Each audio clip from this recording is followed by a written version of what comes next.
জিবরিল আমিন আন্তাকিয়া শহরের কাছে এসে একটা চিৎকার দিলেন। আপনি বলবেন হুজুর চিৎকার দিছে, আওয়াজ করছে, তাতে এমন কি হয়েছে? জিবরিলের চিৎকার আর আপনার আমার চিৎকার এক না। জিবরিল আমিনের ক্ষমতার ধারে কাছেও ইসরাফিলের ক্ষমতা নাই। সেই ইসরাফিলের ক্ষমতায় দুনিয়া ভেঙে চুরে তছনছ হয়ে যাবে। তাহলে জিব্রাইল যদি ফেরেশতাদের লিডার হয়, তার শক্তি কতটা বেশি এবার চিন্তা করেন। দ্বিতীয় বিশ্বযুদ্ধে আমেরিকা জাপানের হিরোশিমায় একটা নিউক্লিয়ার বোম, একটা অ্যাটম বোম ফেলেছিল। সে অ্যাটম বোমের নাম ছিল লিটল বয়। ওই লিটল বয়ের যে সাউন্ড, ওই সাউন্ড হয়েছিল তখন 250 ডিবি, 250 ডিবি, মাত্র 250 ডিবি। সংখ্যার বিচারে বললাম, আমরা তো 250 ডিবি জীবনও সহ্য করতে পারবো না, মানুষ মরে যাবে। ওই 250 ডিবির লিটল বম যখন আমেরিকা জাপানের হিরোশিমাতে ফেলে, 3 সেকেন্ডের মধ্যে 80,000 মানুষ ওই বোমার শব্দের কারণে কান ফেটে, চোখ ঠিকরে পড়ে, বুক ফেটে ফুসফুস পর্যন্ত বের হয়ে গেছে। 3 সেকেন্ড শব্দের মৃত্যুটা হয় খুব তৎক্ষণাৎ। 2-3 সেকেন্ডে জীবন শেষ। বুক ফেটে কলিজা বের হয়ে যাচ্ছে, কান ফেটে গেছে, রক্ত বেরোচ্ছে। 3 সেকেন্ডের মধ্যে আপনি মরে যাবেন। 5 সেকেন্ডের মধ্যে হায়াত শেষ। মৃত্যুটা হবে দ্রুত, তবে কষ্ট হবে অনেক বেশি। স্বাভাবিক মৃত্যুর চাইতে 1000 গুণ বেশি কষ্ট। এবার চিন্তা করেন তো ভাই, আমেরিকা যদি 250 ডিবির লিটল বয় নিউক্লিয়ার বোম তৈরি করতে পারে, যেই বোমার আওয়াজে 3 সেকেন্ডে 80,000 মানুষ মরে যাবে, তাইলে জিবরিল আমিনের ক্ষমতা কি আরো কম হওয়ার কথা না বেশি? তাহলে জিব্রাইলের চিৎকার দেওয়ার পরে আন্তাকিয়া শহরের মানুষের অবস্থাটা কি হয়েছিল চিন্তা। আমরা গত দার্সে সূরা ইয়াসিনের 27 নম্বর আয়াত পর্যন্ত আলোচনা করেছিলাম। আজকে আমরা 28 নম্বর আয়াত থেকে আলোচনা শুরু করব ইনশাআল্লাহ।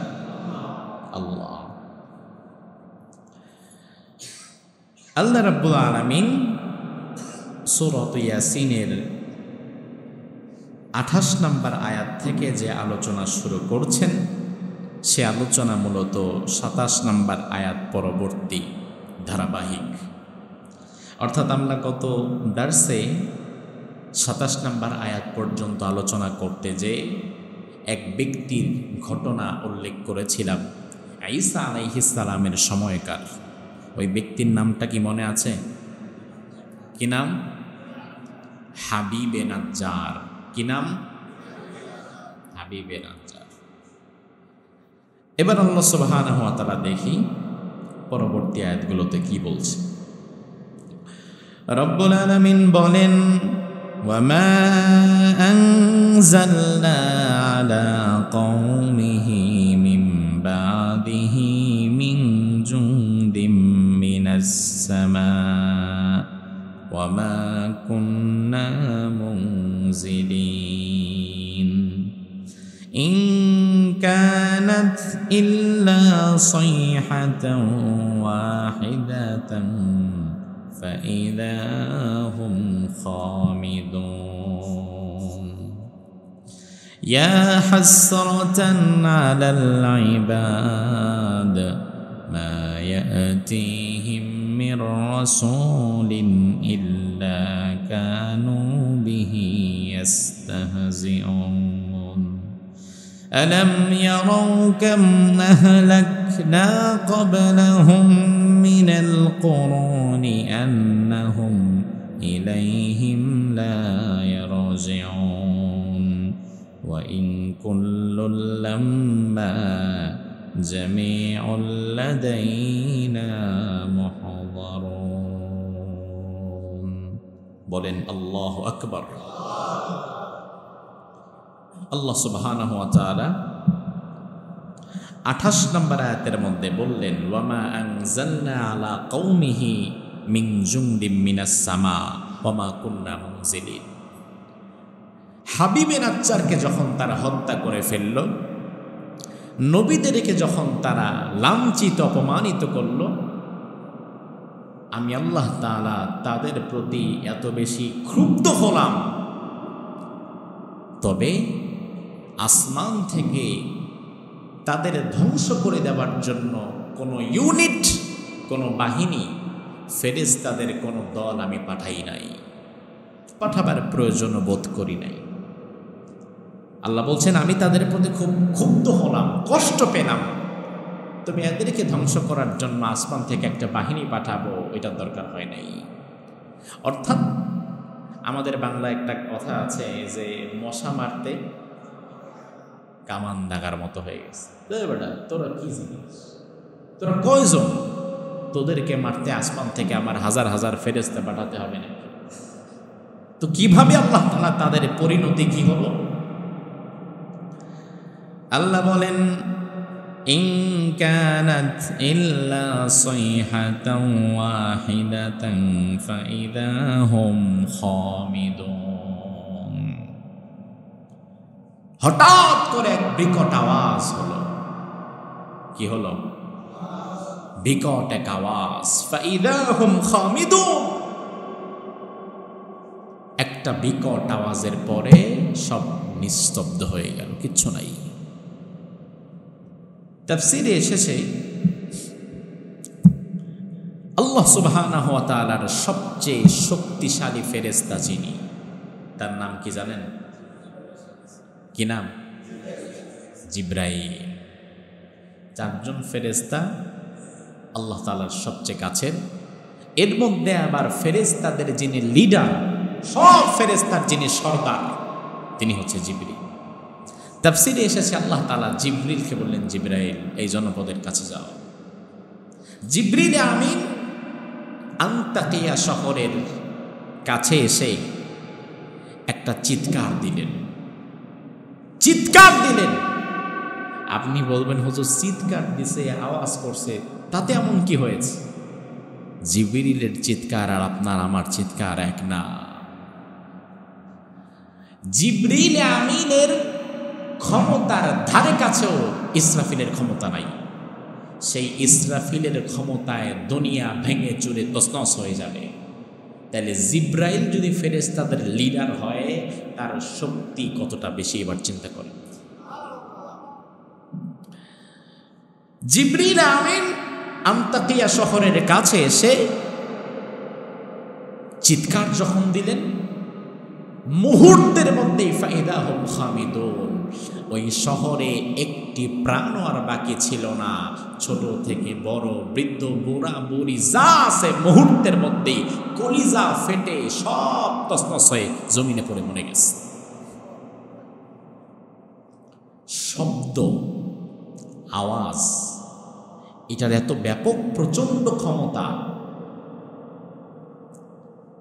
বিজ্ঞানীরা বলে 240 ডিবি, 240 ডিবির ওপরে যদি শব্দ কখনো দেয়া হয়, এই শব্দ তখন যারা শুনবে তাদের কানের পর্দা ফাটবে, বুক ফেটে ফুসফুস পর্যন্ত বের হয়ে যাবে।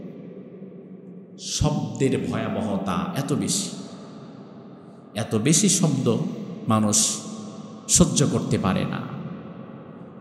240 ডিবির উপরে যখন একটা আওয়াজ হয়, তখন সেখানে শব্দ তরঙ্গের সৃষ্টি হয়, যেটা একটা ধাক্কা মারে মানুষকে, ওই ধাক্কাটা মানুষ নিতে পারে না। দ্বিতীয় বিশ্বযুদ্ধে আমেরিকা জাপানের হিরোশিমায় একটা নিউক্লিয়ার বোম, একটা অ্যাটম বোম ফেলেছিল। সে অ্যাটম বোমের নাম ছিল লিটল বয়। কি নাম? Little boy. একটা অ্যাটম বোম ফেলছিল হিরোশিমাতে। ওই লিটল বয়ের যে সাউন্ড, ওই সাউন্ড হয়েছিল তখন 250 ডিবি, 250 ডিবি, মাত্র 250 ডিবি। মাত্র আবার সংখ্যার বিচারে বললাম, আমরা তো 250 ডিবি জীবনও সহ্য করতে পারবো না, মানুষ মরে যাবে। ওই 250 ডিবির লিটল বম যখন আমেরিকা জাপানের হিরোশিমাতে ফেলে, 3 সেকেন্ডের মধ্যে 80,000 মানুষ ওই বোমার শব্দের কারণে কান ফেটে, চোখ ঠিকরে পড়ে, বুক ফেটে ফুসফুস পর্যন্ত বের হয়ে গেছে। 3 সেকেন্ড। শব্দের মৃত্যুটা হয় খুব তৎক্ষণাৎ। 2-3 সেকেন্ডে জীবন শেষ, বুক ফেটে কলিজা বের হয়ে যাচ্ছে। কান ফেটে গেছে, রক্ত বেরোচ্ছে, 3 সেকেন্ডের মধ্যে আপনি মরে যাবেন, 5 সেকেন্ডের মধ্যে হায়াত শেষ। মৃত্যুটা হবে দ্রুত, তবে কষ্ট হবে অনেক বেশি, স্বাভাবিক মৃত্যুর চাইতে 1000 গুণ বেশি কষ্ট। এবার চিন্তা করেন তো ভাই, আমেরিকা যদি 250 ডিবির লিটল বয় নিউক্লিয়ার বোম তৈরি করতে পারে, যেই বোমার আওয়াজে 3 সেকেন্ডে 80,000 মানুষ মরে যাবে, তাইলে জিবরিল আমিনের ক্ষমতা কি আরো কম হওয়ার কথা না বেশি? তাহলে জিব্রাইলের চিৎকার দেওয়ার পরে আন্তাকিয়া শহরের মানুষের অবস্থাটা কি হয়েছিল চিন্তা। জিব্রাইলের ক্ষমতা কতটা, একটা ছোট্ট ধারণা নেন। কোরআনে কারিমে রব্বুল আলামিন জিব্রিলের ক্ষমতা প্রসঙ্গে বললেন, আল্লামাহু শাদীদুল কুওয়া যু মিররাতিন ফাস্তাওয়া। আল্লাহর হাবিবকে রব্বুল আলামিন সুদৃঢ় শক্তিশালী একজন ফেরেশতার মাধ্যমে শিক্ষা দান করেছিলেন। তার মানে কোরআনে কারিমে জিব্রাইলের গুণ বর্ণনা করা হয়েছে যে জিব্রাইল হচ্ছে শক্তিশালী। আল্লাহ তাআলা সূরা তাকবীরের মধ্যে বললেন, যী কুওয়াতিন ইনদা যিল আরশি মাকিন। আল্লাহ রাব্বুল আলামিনের কাছেও জিব্রাইল অনেক বেশি শক্তিশালী। আল্লাহ কোরআনে নিজেই বললেন, আমার কাছে জিব্রাইল অনেক বেশি শক্তিশালী। তার মানে কোরআনে আল্লাহ যাকে শক্তিশালী বলেন, তার শক্তি যে আসলে কতটা সেটা পরিমাপ করার মতো ক্ষমতা দুনিয়ার কারো নাই। আল্লাহর হাবিব সাল্লাল্লাহু আলাইহি ওয়াসাল্লাম জিবরিলকে তার সূরতে, জিবরিলের আসল আকৃতিতে কয়েকবার দেখেছিলেন। বিশ্বনবী একদিন বললেন, জিব্রাইলকে আমি যখন প্রথম দেখতে পেলাম, লাহু সিত্তুমিআতি জানাহ, জিব্রাইলের শরীরে জিবরিল আমিনের ডানা, তার পাখার সংখ্যা ছিল 600। কয়শো? 600 কি? জিবরিল আমিন যে ফেরেশতা, তার পাখা কয়টা? 600 পাখা। এক সাহাবী জিজ্ঞেস করলেন, ইয়া রাসূলুল্লাহ, 600 পাখা তো বুঝলাম, তো পাখাগুলা কতটুকু, কত বড় বড় পাখা? এই বিমানের মতো পাখা নাকি আরেকটু বড় হবে? আল্লাহর হাবিব বললেন, আন্না কুল্লা জানাহ ইয়াসুদ্দু মা বাইনাল মাশরিকি ওয়াল মাগরিব। জিবরিল আমিনের এক একটা পাখা, এক একটা ডানা গোটা দুনিয়ার পূর্ব থেকে পশ্চিম পর্যন্ত সবটা ঢেকে ফেলে। এমন পাখা জিব্রাইলের কাছে কয়টা? 600। তাহলে বোঝেন কি অবস্থা, কি সৃষ্টি করেছে আল্লাহ সুবহানাহু ওয়া তাআলা। 600 ডানা দিয়েছে, যার এক একটা ডানা গোটা পৃথিবীর পূর্ব থেকে পশ্চিম ঢেকে ফেলতে পারে। আল্লাহ তাআলা যখন কোনো কওমকে আযাব দিতে চাইতেন, শুধু জিব্রাইলকে বলতেন, তুমি যাও। জিব্রাইল কি করত? পুরো কওমকে তার একটা পাখার মধ্যে উঠায় ফেলত। ধরেন বাংলাদেশটাকে আল্লাহ তাআলা চাইলেন এটাকে আযাব দিয়ে ধ্বংস করে দিবেন, বাকি অন্য কাউকে কিচ্ছু করবেন না। জিবরিলকে বলা হলো, জিব্রাইল এসে পুরো বাংলাদেশের নিচ দিয়ে হাত ঢুকায়া পুরো দেশটাকে আকাশ পর্যন্ত তুলে নিয়ে উল্টা করে ছেড়ে দিত। এই হচ্ছে প্রাচীন আযাবের পদ্ধতি। জর্ডানে একটা সাগর আছে, বলা হয় ডেড সি, মৃত সাগর। কি সাগর? মৃত সাগর। আল্লাহ তাআলা যেহেতু আগস্ট মাসে কিছু ইসলামী প্রোগ্রাম, সেমিনার এবং ফিলিস্তিনি ভাইদের জন্য কিছু কাজ করার লক্ষ্যে জর্ডান এবং মিশরে আমার আবার সফর হবে। মিশরতে আগেও সফর হয়েছে, জর্ডানে যাওয়া হয় নাই। তো সেই জর্ডানে একটা জায়গা ডেড সি, কওমে লূতকে আল্লাহ তাআলা যেখানে ধ্বংস করেছেন, জিবরিল আমিন মাটি তুলে আকাশ পর্যন্ত নিয়ে ফেলে দিচ্ছে, ম্যাসাকার হয়ে গেছে। এত বেশি গর্ত করেছে, ওখানে পুরা সাগর হয়ে গেছে। তাইলে জিবরিল আমিনের ক্ষমতা, শক্তি কম না বেশি? সেই জিব্রাইলকে আল্লাহ বললেন, যাও আন্তাকিয়া শহর, এই তুরস্কের আন্তাকিয়া শহরের পাশে দাঁড়ায় একটা চিৎকার দাও। চিৎকার দিয়েছে, হাবিবে নাজ্জারকে যারা হত্যা করেছিল, যারা দেখেছিল, যারা হত্যা করে নাই, দেখে নাই, ওই শহরে বাস করত, সব শুদ্ধ মারা গেছে। এবার বিষয় হচ্ছে, আপনি চিন্তা করতে পারেন, আল্লাহ, এটা একটা কাজ হইল। একটা এলাকায় 10,000 মানুষ আছে, কিন্তু হাবিবে নাজ্জারকে কি 10,000 মানুষ সবাই হত্যা করেছে? কথা বলেন, হত্যা করেছে? ধরেন 10 জন 20 জন হত্যা করেছে, আর 100 জন দাঁড়ায় দাঁড়ায় দেখছে, আর বাকিরা তো দেখেও নাই। কিন্তু আল্লাহ তাআলা পুরো এলাকা ধ্বংস করলেন কেন? তার কারণ হচ্ছে, ওই মানুষগুলো হাবিবে নাজ্জারকে সরাসরি হত্যা না করলেও হাবিবে নাজ্জারের অন্যায় বহির্ভূত হত্যা কাণ্ডে তারা প্রতিবাদ করে নাই। আল্লাহর নিজাম হচ্ছে, অন্যায় যে করবে আর অন্যায় যে তাকিয়ে তাকিয়ে দেখবে, গজব যদি আসে সবগুলোর মাথার উপরে আসবে। এজন্য আপনার আমার সামনে যখন কোনো অন্যায় হবে, যদি আল্লাহর গজব থেকে বাঁচতে চাই, তাহলে নিজেদের জায়গা থেকে সামর্থ্যের আলোকে প্রতিবাদ করার দরকার আছে না নাই? প্রতিবাদ করতে হবে ভাই। আল্লাহ সুবহানাহু ওয়া তাআলা এবার সব ধ্বংস করে দিলেন। আন্তাকিয়া শহরের ধ্বংস করে এবার আল্লাহ আফসোস করলেন, আহারে। এবার আল্লাহ বললেন, ইয়া হাসরাতান আলাল ইবাদ, আহারে আফসোস আমার সেই বান্দাদের জন্য, মা ইয়াতিহিম রাসূলিন ইল্লা কানু বিহি ইস্তাহজিউন। আমি যতবার ভালোবেসে আমার বান্দাদের কাছে কোনো রাসূল পাঠিয়েছি, আমার এই বান্দারা সেই রাসূলদেরকে নিয়ে হাসি ঠাট্টা বিদ্রুপ করত। আল্লাহ আফসোস করলেন, ইয়া হাসরাতান আলাল ইবাদ, আহারে বান্দা, কত ভালোবেসে তোদের সৃষ্টি করলাম, তোদেরকে বানালাম, দুনিয়াতে পাঠালাম, তোরা যেন শয়তানের ফাঁদে না পড়িস, জান্নাতের পথে যেন যেতে পারিস। আমি বারবার রাসূল পাঠালাম, তোরা কাজটা করলি কি? আমার রাসূলদেরকে হত্যা করলি, তাদেরকে লাঞ্ছিত করলি, দেশ থেকে বের করে দিলি, কাউকে আগুনে ফেলে দিলি, আর সব রাসূলদেরকে নিয়ে তোরা হাসি ঠাট্টা করছিস। বড় আফসোস করে আল্লাহ বললেন, নবী রাসূলদেরকে নিয়ে হাসি ঠাট্টা করা অন্যতম একটা গুনাহের কাজ।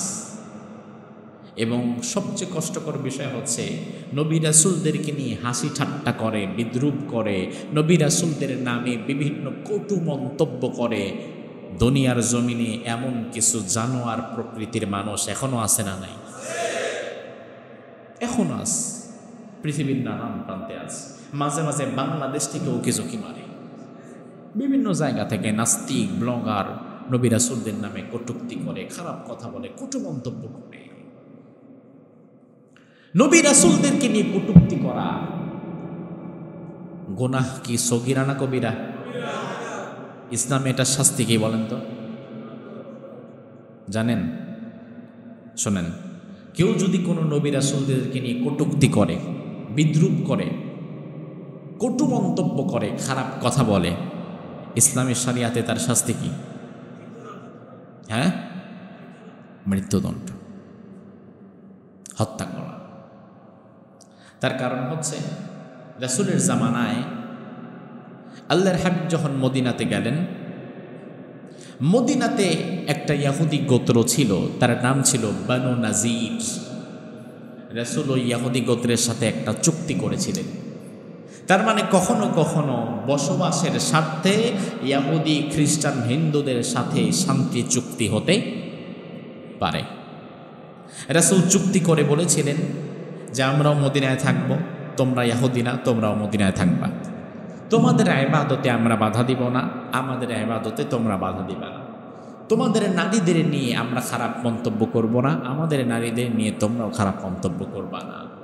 এবং তোমাদের শত্রু যারা, তাদের সাথে আমরা হাত মেলাবো না, আবার আমাদের শত্রু যারা, তাদের সাথে তোমরাও হাত মেলাবো না। এই চুক্তিগুলা মদিনাতে রাসূল গিয়ে ইহুদিদের সাথে করেছিলেন। বনু নাজির গোত্রের এক ইহুদি ছিল, তার নাম হচ্ছে কাব বিন আশরাফ। কি নাম? কাব বিন আশরাফ। কি নাম? কাব বিন আশরাফ। এই ব্যক্তি, সে পেশায় ছিল বুদ্ধিজীবী এবং কবি সাহিত্যিক। সে তার কবিতার মাধ্যমে রাসূলকে নিয়ে গালিগালাজ করতে লাগলো। মুসলিম নারীদের নিয়ে সে খারাপ খারাপ কবিতা রচনা করতে লাগলো। শুধু এখানেই থেমে যায় নাই, এই ব্যক্তি বদরের যুদ্ধের পরে মক্কায় গিয়ে মক্কার মুশরিকদের সাথে হাত মিলায়া কিভাবে মদিনা থেকে মুসলিমদেরকে বের করা যায়, রাসূলের ক্ষতি করা যায়, ইসলামের ক্ষতি করা যায়, এই বিষয়গুলো নিয়ে সে মক্কাতে পর্যন্ত মুশরিকদের সাথে গিয়ে বুদ্ধি পরামর্শ করতে লাগলো। তাহলে বলেন, যতগুলা শব্দ ইহুদিদের সাথে ছিল, এই ব্যক্তিকে তার একটাও রক্ষা করেছে? সব শব্দ কোরবানি করেছে। চলমানভাবে সে রাসূলকে নিয়ে কটূক্তি করে, কবিতা লিখে গালিগালাজ করে প্রতিটা জায়গায়। আল্লাহর হাবিব একদিন এশার নামাজ পড়ে, যে আমরা যেমন এশার পরে বসতাম কিছু মানুষ, রাসূল একদিন এশারের পরে সাহাবীদেরকে নিয়ে এভাবে বসছেন। বসে এবার রাসূল বললেন, আচ্ছা সাহাবীরা, তোমাদের মধ্যে এমন কেউ কে আছো যে কাব বিন আশরাফকে বিদায় করে দিতে পারবা? কাব বিন আশরাফ কিন্তু বনু নাজির গোত্রের সম্ভ্রান্ত পাওয়ারফুল ব্যক্তি। এখন যার ফলে কে আগাবে না আগাবে, কিভাবে বিদায় করবে, এই টেনশন, এই চিন্তা রেখে তেমন কেউ আগাচ্ছিল না। একজন সাহাবী হাত তুলে বললেন, ইয়া রাসূলুল্লাহ, আমি পারবো। ওই সাহাবীর নাম মুহাম্মদ ইবনে মাসলামা। কি নাম? আর ইহুদির নাম কি? কাব বিন আশরাফ। গিয়ে বললেন, রাসূল, আমি তো বলছি পারবো, কিন্তু কথা হচ্ছে আমিও জানি আপনিও জানেন কাব বিন আশরাফ সবসময় খুব সেফটি নিয়ে থাকে, দলবল নিয়ে থাকে, একা একা থাকে না। এখন আমি তো একা মানুষ, আমি না হয় 2-4 জনকে সাথে নিব, তবুও একটু কৌশল না করলে তাকে হত্যা করা সহজ হবে না। এখন একটু কৌশল করতে গেলে আমি আপনার নামে 2-1টা কথা বাড়িয়ে তার কাছে বলতে চাই, আপনি কি আমাকে অনুমতি দিবেন? রাসূল বললেন, ঠিক আছে, জিহাদের ময়দানে কৌশল জায়েজ, তুমি যাও।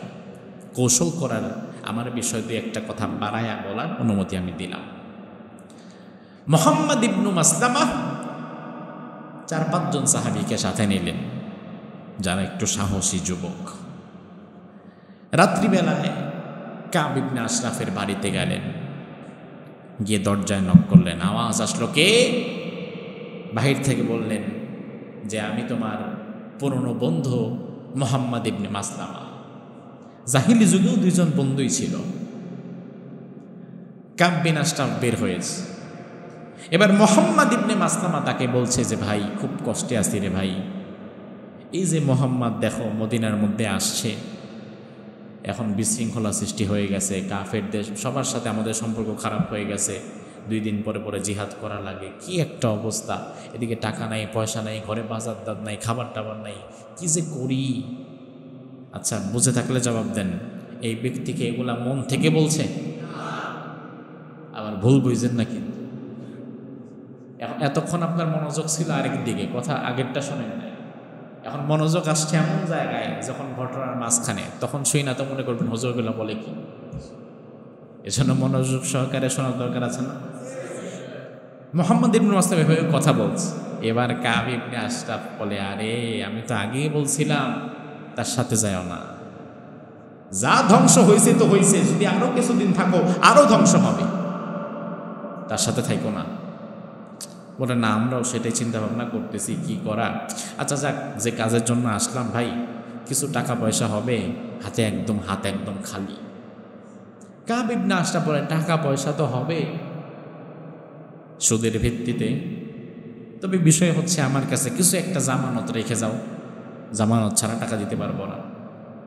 বলে, আচ্ছা কি জামানত রাখবো? কাব বিন আশরাফ বলে, তোমাদের বউদেরকে জামানত রেখে যাও। তারা বলে, না না, এটা হয় নাকি, বউদেরকে জামানত রাখবো তোমার কাছে, এটা তো বেমানান। কারণ একজন পুরুষ সে গরিব হতে পারে, অভাবী হতে পারে, ওই ব্যক্তি যদি সুপুরুষ হয়, তার যদি ব্যক্তিত্ব থাকে, একজন ব্যক্তিত্ববান পুরুষ কোনোদিন তার বউকে কোথাও বন্ধক দিয়া বা তার বউরে দিয়া ইনকাম করে ব্যবসা করে খাওয়ার মতো সে মানসিকতা রাখে না। তো কাব বিন আশরাফ বলে, তোমাদের বউদেরকে রেখে যাও। তারা বলল, না, বউদেরকে রাখতে পারবো না। আচ্ছা, এক কাজ করো, তোমাদের ছেলে মেয়েদেরকে রেখে যাও। বলে, না, তাহলে ছেলে মেয়েরা সারা জীবন কথা শোনাবে যে কয়টা পয়সার জন্য বাপে আমাদেরকে কয়েকদিনের জন্য আরেক বাড়ির কাছে বন্ধক রেখে গেছিল। বলে, তাও কথা, তাহলে কি করবা?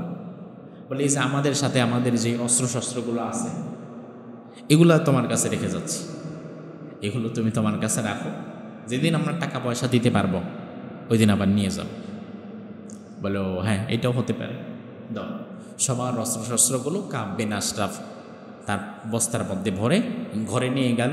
ঘর থেকে কিছু টাকা পয়সা এনে সবাইকে দিয়ে দিল।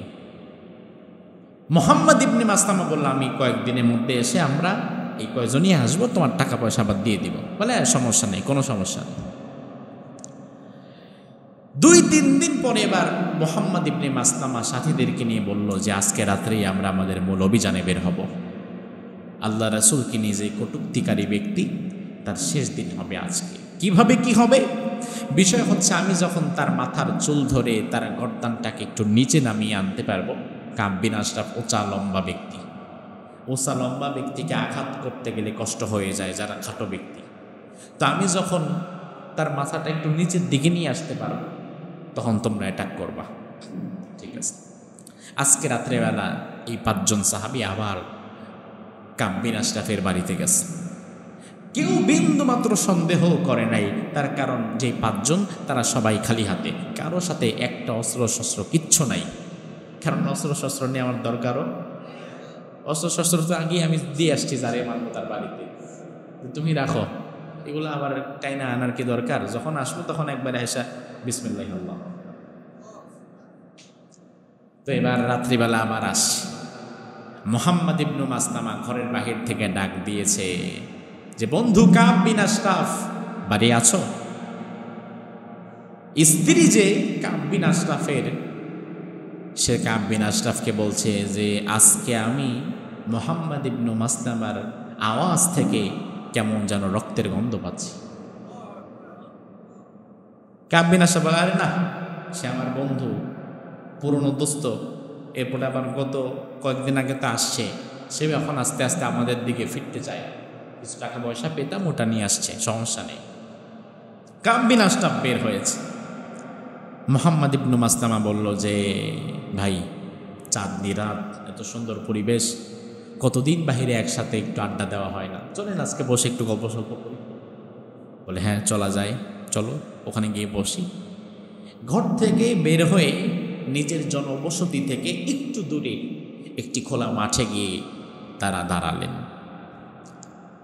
মুহাম্মদ ইবনে মাসলামা বললেন যে, ভাই কাব, তোমার মাথা থেকে তো প্রচুর সুঘ্রাণ বেরোচ্ছে, মাথায় কি দিছে, এত ঘ্রাণ কেন? কোন ব্র্যান্ডের তেল দিছে? কাব বিন আশরাফ বলে, হ্যাঁ খুব ভালো, একদম 1 নাম্বার খাঁটি যেটা তেল, ওটাই দিছে। বলে, আমি একটু ঘ্রাণ নিতে চাই। হ্যাঁ নাও। তো ঘ্রাণ নিতে গেলে তুমি 1.5 ফুট উঁচা, আর আমি তো ছোট মানুষ ভাই, এখন ঘ্রাণটা নিব কিভাবে? তুমি একটু মাথাটা নামাও। তো কাব বিন আশরাফ মাথা নামালো, মুহাম্মদ ইবনে মাসলামা ঘ্রাণ নিলেন, কাব বিন আশরাফ আবার মাথা তুলে ফেলল। এটা হচ্ছে প্রস্তুতি। মুহাম্মদ ইবনে মাসলামা এবার বললেন যে, ভাই একবার নিয়ে কি ঘ্রাণে মন ভরে? তুমি আর একটু সময় নিয়ে একটু নিচে নামাও না, একটু ঘ্রাণই তো চাচ্ছি, আর কি চাচ্ছি এমন? বন্ধুর কাছে এটা চাইতে পারে না, দাও। বলে, ঠিক আছে, সমস্যা নেই। আবার মাথা যখন নিচে নামিয়েছে, মুহাম্মদ ইবনে মাসলামা এই সুযোগ আর হাতছাড়া করে নাই, সাথে সাথে তার গর্দানকে শক্ত করে ধরে বাকি সাহাবীরাও একত্রিতভাবে আঘাত করে ওই নরপিশাচকে দুনিয়া থেকে বিদায় করে দিয়েছে। রাসূল সাল্লাল্লাহু আলাইহি ওয়াসাল্লামের কাছে গিয়ে বলা হয়েছে, ইয়া রাসূলুল্লাহ, আমরা এই কাজ করেছি। আল্লাহর হাবিব বললেন, আল্লাহর জান্নাত আল্লাহ তোমাদের জন্য ওয়াজিব করে দিন। ইহুদিরা এসে বলল যে, এটা আপনি কি কাজ করলেন? আপনার সাথে আমাদের চুক্তি হয়েছিল, তা আপনি আমাদের দলের একজন সিনিয়র লিডারকে আপনার দলের কর্মীরা কেন মেরে ফেলেছে, জবাব দেন। রাসূল বললেন, শোনো, তোমরা আমাদের সম্পর্কে যে বিদ্বেষ এবং ঘৃণা লালন করো, এটা ভেতরে ভেতরে থাকলে সমস্যা নাই, কিন্তু সমস্যা হচ্ছে তখন যখন এই বিদ্বেষ, এই ঘৃণাটা বারবার তোমরা মুখে উচ্চারণ করো এবং এই বিদ্বেষ এবং ঘৃণা নিয়ে তোমরা সমাজের শত শত মানুষের কাছে বলে বেড়াও, মিথ্যা তথ্য দাও, উল্টা পাল্টা কবিতা লেখো, আমাদের নারীদেরকে হেয় প্রতিপন্ন করে লেখালেখি করো, তখন তো আমরা চুক্তির মধ্যে আর তোমরা পড়ো না। এই কাজ যে করেছে সে চুক্তি ভঙ্গ করেছে। আর বিষয় হচ্ছে তুমি একা কুফরি করছো, শিরিক করছো, এটা তোমার ভেতরগত অবস্থা। কিন্তু তোমার দ্বারা যদি সমাজে আরো 10টা মানুষ কুফরি এবং শিরিকের মধ্যে নিমজ্জিত হয়, তখন তোমার মতো পিশাচকে বাঁচিয়ে রাখা ঠিক না। এই জন্য আমরা তাকে হত্যা করেছি। এ থেকে বোঝা যায় নবী রাসূলদেরকে নিয়ে যারা ঠাট্টা করে এদের একটাই পরিণতি, সেটা হচ্ছে মৃত্যুদণ্ড। এদের পরিণতি কি? এরপরে আল্লাহ বললেন, আলাম ইয়ারাউ কাম আহলাকনা ক্বাবলাহুম মিনাল কুরুনি আন্নাহুম ইলাইহিম লা ইয়ারজিউন। এই মক্কার কাফেররা কি লক্ষ্য করে না তাদের পূর্বে দুনিয়ার কত জাতি গোষ্ঠীকে আমি আল্লাহ তাআলা ধ্বংস করে দিয়েছি, যারা কোনোদিন আর তাদের মাঝে ফিরে আসবে না। দুনিয়াতে আল্লাহ সুবহানাহু ওয়া তাআলা কওমে আদ, কওমে সামুদ, কওমে হুদ, কওমে সালেহ, কওমে লূত, বনী ইসরাঈলের অনেক সম্প্রদায়কে আযাব দিয়ে, গজব দিয়ে দুনিয়া থেকে বিদায় করে দিয়েছেন। আল্লাহ তাআলা আযাব এবং গজব দিয়ে যাদেরকে বিদায় করে দিয়েছেন, কিয়ামত পর্যন্ত দুনিয়াতে কি আর তারা কোনোদিন ফিরে আসতে পারবে নাকি? এরপরে আল্লাহ বললেন, ওয়া ইন কুল্লুল লাম্মা জামিউল লাদাইনা মুহদারুন। আমি আল্লাহ তাআলা অবশ্যই তাদের সকলকে একত্রিত করব কিয়ামতের ময়দানে। তারা সবাই আমার সামনে উপস্থিত হবে। দুনিয়া থেকে যারা বিদায় হয়ে যায়, দুনিয়াতে আর এরা কোনোদিন আসতে পারবে না, কিন্তু তাদেরকে পরকালে দাঁড়াতে হবে কার সামনে? আমাদেরকে দাঁড়াতে হবে না? সকলকেই কিয়ামতের ময়দানে আল্লাহর দরবারে দাঁড়াতে হবে। আল্লাহ সুবহানাহু ওয়া তাআলা সেই কঠিন কিয়ামতের ময়দানে আমাদের সকলকে ঈমান এবং নেক আমল নিয়ে দাঁড়াবার তৌফিক দান।